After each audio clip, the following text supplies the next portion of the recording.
Good evening friends, मैं हूं वंदना भारती और आप देख रहे हैं कमोडिटी इनसाइट्स विद वंदना भारती। आज क्रूड पे ही चर्चा होगी। क्रूड पे बड़ी ज्यादा क्वेरीज भी आ रही हैं और रीजन भी है यहाँ पे। कहानी थोड़ी सी सिंपल करके मैं यहाँ पे समझाती हूँ। क्रूड ऑयल, ट्रम्प आए, उन्होंने बोला कि क्रूड ऑयल का प्रोडक्शन बढ़ाना है और शेल $65 से ऊपर यहाँ पे प्रॉफिटेबल नहीं होता है। सऊदी अरेबिया ने कहा कि वो अपना प्रोडक्शन बढ़ाएंगे, मार्केट शेयर बढ़ाएंगे। मार्केट शेयर बढ़ाएंगे और ओपेक प्लस ने कहा कि हम अपना मार्केट शेयर बढ़ाएंगे, यानी कि प्रोडक्शन बढ़ाएंगे। ऐसे में प्राइसेस को नीचे जाने का यहाँ पे काफी ज्यादा खतरा था। और ये मार्केट जो है, ये बाजार है वर्ल्ड वाइड, ये $2 ट्रिलियन का ये बाजार है, यानी कि कई सारी इकोनॉमी से बड़ा ये बाजार अपने आप में है। तो सबसे बड़ा पॉलिटिकल पावरफुल कमोडिटी, एक वॉर ने यहाँ पे प्राइसेस को ऊपर की तरफ लाया। और अब आप कहेंगे कि ये सब स्पेकुलेशन है, डिमांड ज्यादा नहीं है। डिमांड बिल्कुल ज्यादा यहाँ पे नहीं है, डिमांड स्टेडी है।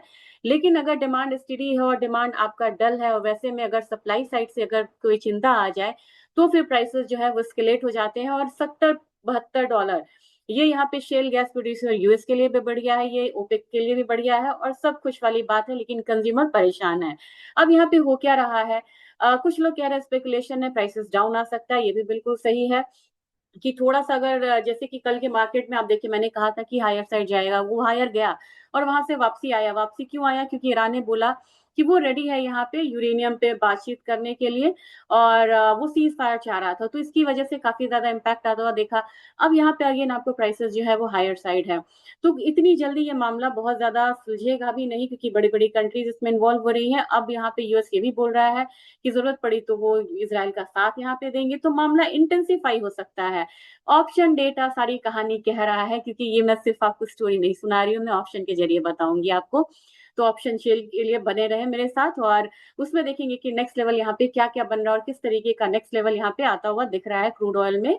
और साथ में जो कमोडिटी बढ़ी है वो है यहाँ पे गोल्ड और सिल्वर।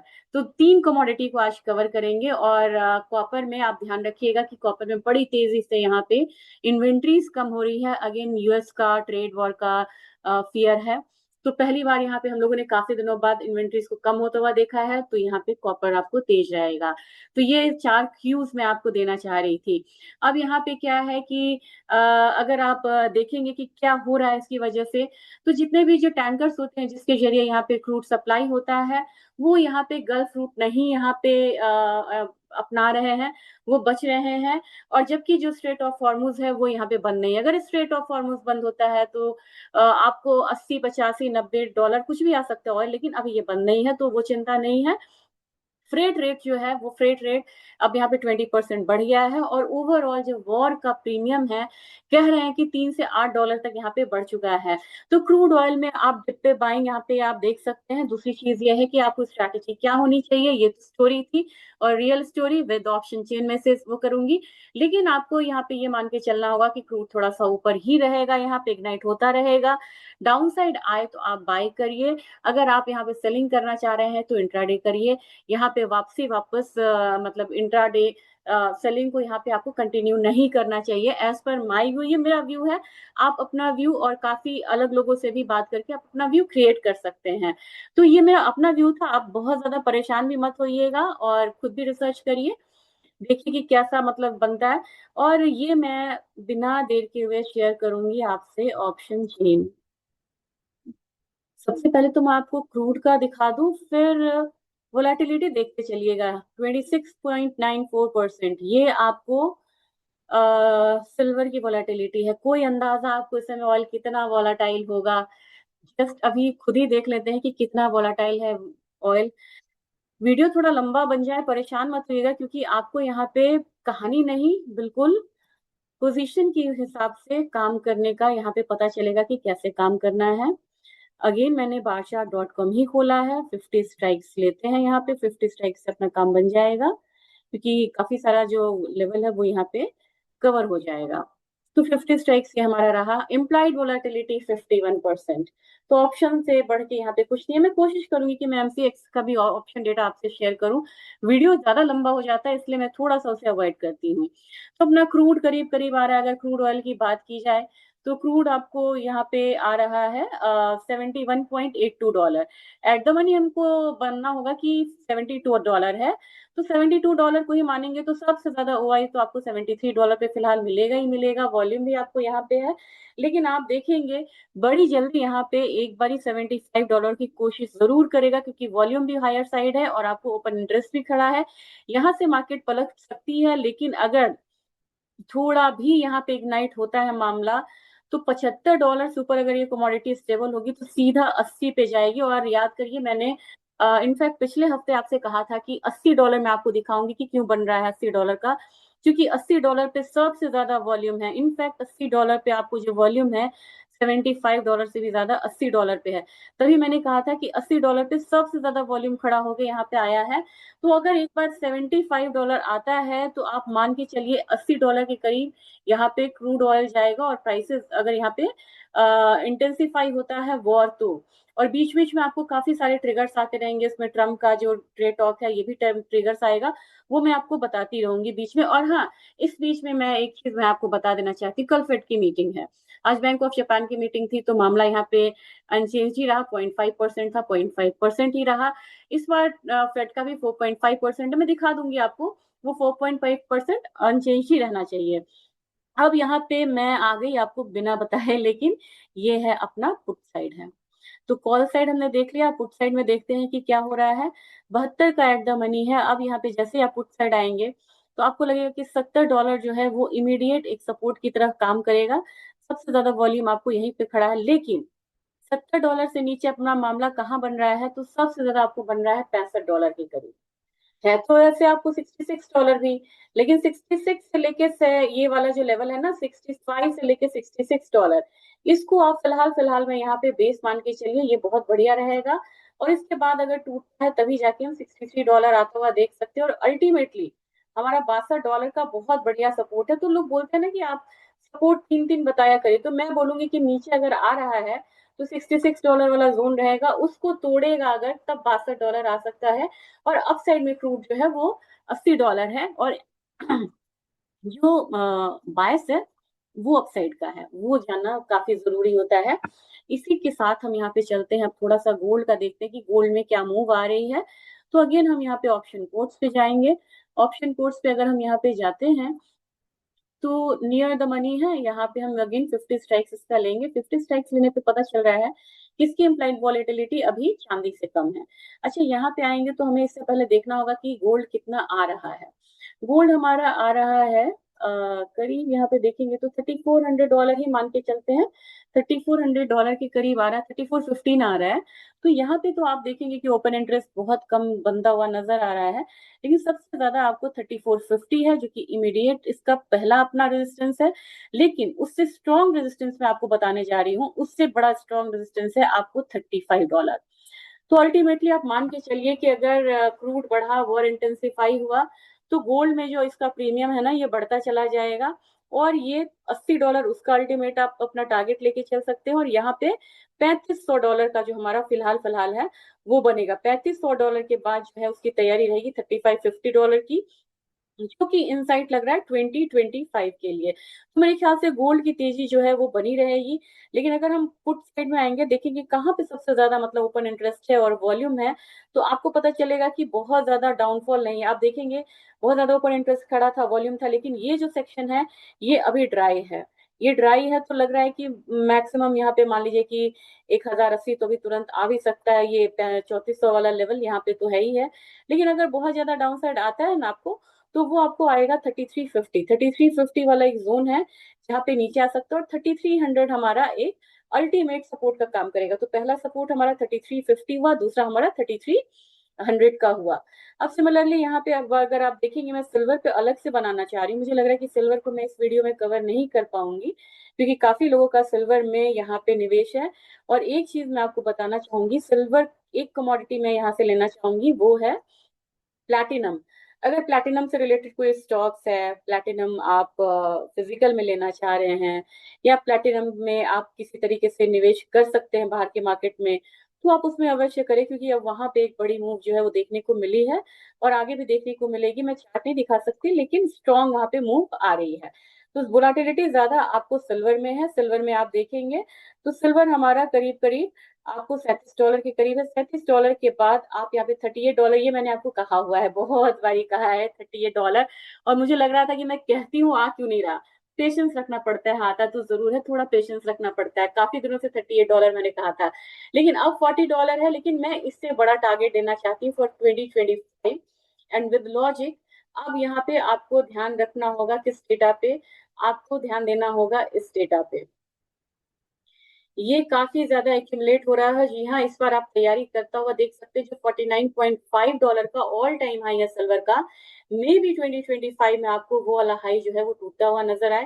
और इसमें मैं स्पेशल वीडियो छोटा सा बनाऊंगी, ज्यादा बड़ा नहीं, जो आप देखें उसे। और आपकी पुट साइड में अगर आप आके देखेंगे तो आपको बहुत ज्यादा वॉल्यूम नहीं, बहुत ड्राई वॉल्यूम है।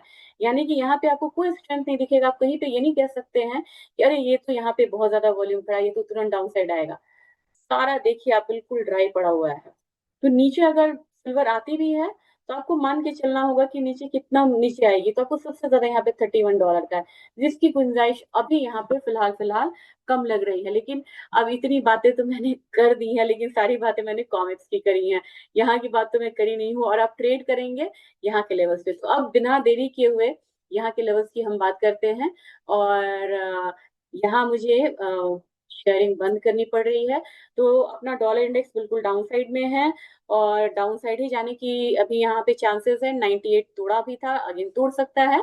और आज थोड़ा सा स्प्रेड ट्रेड है। स्पॉट गोल्ड फ्यूचर्स से प्रीमियम पे ट्रेड हो रहा है यूएस में, और वो $11 प्लस है। जबकि जो फ्यूचर्स है गोल्ड का वो -5 है। तो यानी कि आज बहुत अच्छा आर्बिट्रेज हो रहा है। तो $34.12 है कॉमिक्स में। और कॉमिक्स में मुझे लग रहा है कि आप वही मान के चलेंगे कि अगेन ये जो ट्राई किया था ना कल वाला लेवल, ये है आपको 3476 वाला, वो नहीं, लेकिन 3350 के करीब जाने की कोशिश करेगी ये कमोडिटी।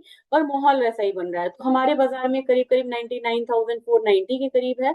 और मुझे लग रहा है कि ऊपर की तरफ 1,01,000, 1,02,000 को आप टारगेट करके चल सकते हैं।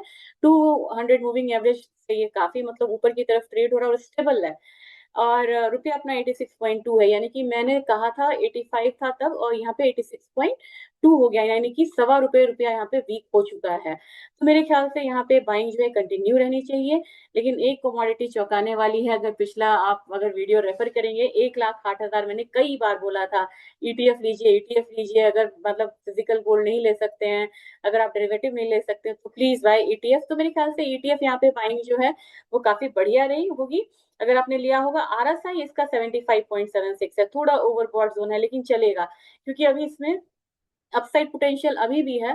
तो मेरे ख्याल से कि इस लेग ऑफ रैली में आपको 38 से $40 तक का लेवल दिख सकता है। ये हमारे एमसीएक्स में हो सकता है करीब 1,12,000 से 1,11,000 तक का लेवल हो सकता है। लेकिन ये लेवल काफी बढ़िया है कि जिन्होंने बाय करा हुआ है वो यहाँ पे प्लीज यहाँ पे प्रॉफिट बुकिंग कर सकते हैं। मेरी राय देने की से वो नहीं होती है, लेकिन एक होता है ना कि रुझान की यहाँ से भी मार्केट घूम सकती है। तो 1,09,000 हम पहला रख सकते हैं, दूसरा हम 1,12,000 के करीब यहाँ पे रख सकते हैं रेजिस्टेंस को। अब नीचे अगर आती है सिल्वर तो कहाँ तक आएगी ये जानना जरूरी है, क्योंकि आज ये 2300 पॉइंट ऊपर है। 2300 पॉइंट नीचे आने में बहुत ज्यादा समय लगेगा नहीं।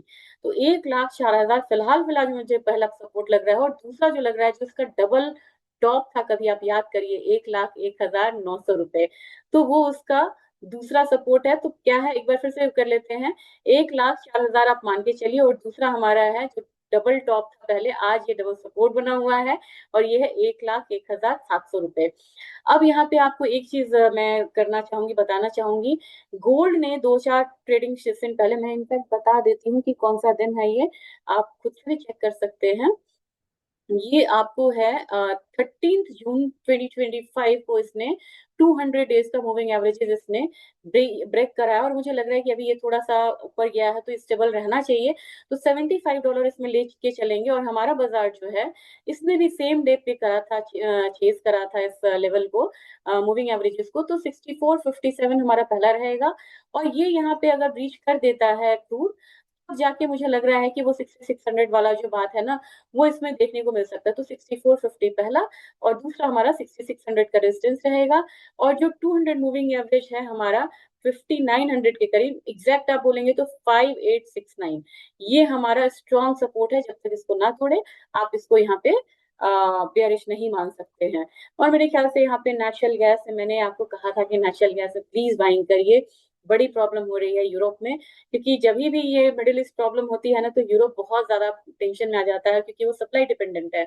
तो अब यहाँ पे 320 तक का मैंने आपको बताया था कि 320 आएगा, 327 आ गया, मैं अपडेट नहीं दे पाई इसमें आगे का, लेकिन आप इसे एक्सटेंड कर सकते हैं। नेक्स्ट इसमें हम 338 से 340 वाला जोन आता हुआ देख सकते हैं, लेकिन अगेन स्ट्रॉन्ग सपोर्ट रहेगा वो 289 का रहेगा, इसको जरूर याद रखिएगा। कॉपर में 880 का रेंज आ रहा है और मुझे लग रहा है कि 889 जो मैं बार बार बोलती हूँ उसको मान के चलिए। लेकिन एक कमोडिटी में आपको आ सकता है बड़ा मूव, थोड़ा स्ट्रॉन्ग, वो है एल्यूमिनियम, क्योंकि एल्यूमिनियम क्रूड ऑयल में भी प्लस मूव आ रहा है। दूसरी चीज है कि एल्यूमिनियम अगर 243.57 यानी कि अभी से 37 ऊपर जाता है ना, ये अपना 200 डेज मूविंग एवरेज को ये क्रॉस करेगा, तो आपको जिसका नेक्स्ट बन जाएगा उस हिसाब से वो 249 का बनेगा। अब इसमें थोड़ा पेशेंस रखना पड़ेगा, इसमें आपको स्टॉप लॉस भी 240 का लगाना चाहिए, 240 241 का। मैं यहाँ पे कॉल नहीं दे सकती, लेकिन मैं सपोर्ट और रेजिस्टेंस आपको मैं बता सकती हूँ। तो 243.57 को ब्रीच करती है तो ये कमोडिटी जा सकती है 249.10, और इसका जो सपोर्ट रहेगा वो रहेगा 241 के करीब का। अब जिंक की कमोडिटी की बात करूं तो जिंक यहाँ से चलने के लिए तैयार है। मैंने जिंक में अभी फिलहाल अपडेट नहीं देखा है, इसलिए मैं ज्यादा इस पर नहीं बोलूंगी। और क्योंकि मैं कॉपर देख रही थी 255 256 255 256 ये जोन रहेगा जो कि जिंक ऊपर की तरफ जा सकता है, और नीचे की तरफ 249 वाला एक सपोर्ट रहेगा। ये आज थोड़ा मैंने डिटेल वीडियो बनाया क्योंकि काफी दिनों बाद डिटेल वीडियो बना रही थी। कल एक ट्रिगर और है, उस ट्रिगर पे जरूर ध्यान दीजिएगा, और वो है फेड की मीटिंग। फेड की मीटिंग होगी, वो फेड अनचेंज रख रहे हैं, वो आपको भी बहुत अच्छे से पता है कि अनचेंज है, कोई बहुत बड़ा चीज यहाँ पे होना नहीं है। लेकिन फेड जो बोलेगा ना वो बहुत इंपॉर्टेंट है कि वो अब यहाँ पे क्या बोल रहे हैं इस युद्ध वाले माहौल में। तो आपको इकोनॉमिक कैलेंडर जाने से पहले मेरे साथ एक बार प्लीज यहाँ पे वेट करिए और देख लीजिए आज का डेटा क्या था। जापान ने, बैंक ऑफ जापान ने इंटरेस्ट रेट डिसीजन को अनचेंज रखा 0.5 पे। आपको यहाँ पे 47 मिनट में डेटा आने वाला है, और ये डेटा यूएस से आने वाला है। आप 6 बजे यानी कि मान के चलिए 6 बजे, तो कोर रिटेल सेल्स का मई का डेटा आपको आने वाला है, वो थोड़ा पॉजिटिव है, लेकिन रिटेल सेल्स का डेटा यहाँ पे नेगेटिव है, ये ध्यान रखिएगा। और मुझे अपलोड करने में जो भी टाइम लगे, लेकिन आप 6 बजे का डेटा जरूर देखें। और कल का है एफएमसी का इकोनॉमिक प्रोजेक्शन है, ये काफी इंपॉर्टेंट है, डाउनवर्ड हो सकता है। फेड का इंटरेस्ट रेट डिसीजन है 4.5% ही रहने की उम्मीद है यहाँ पे, और काफी ज्यादा उम्मीद है कि 4.5% ही यहाँ पे रहे। और कॉपर में ध्यान रहे कि एलएमई शंघाई दोनों जगह इन्वेंट्री कम हो रही है, और चाहे आपके रिश्तेदार हो चाहे आपके वेल विशर हो, तो प्लैटिनम खरीदना चाहते हैं वो प्लैटिनम जरूर खरीदें, क्योंकि सिल्वर के साथ साथ प्लैटिनम में भी काफी बढ़िया मूव आने की संभावना है। ये आज का अपडेट था, होप्स आपको अपडेट अच्छा लगा होगा, और कोशिश करूंगी सिल्वर पे बनाने का, और कल मैं एग्री में आपको अपडेट देती हूँ। Thank you.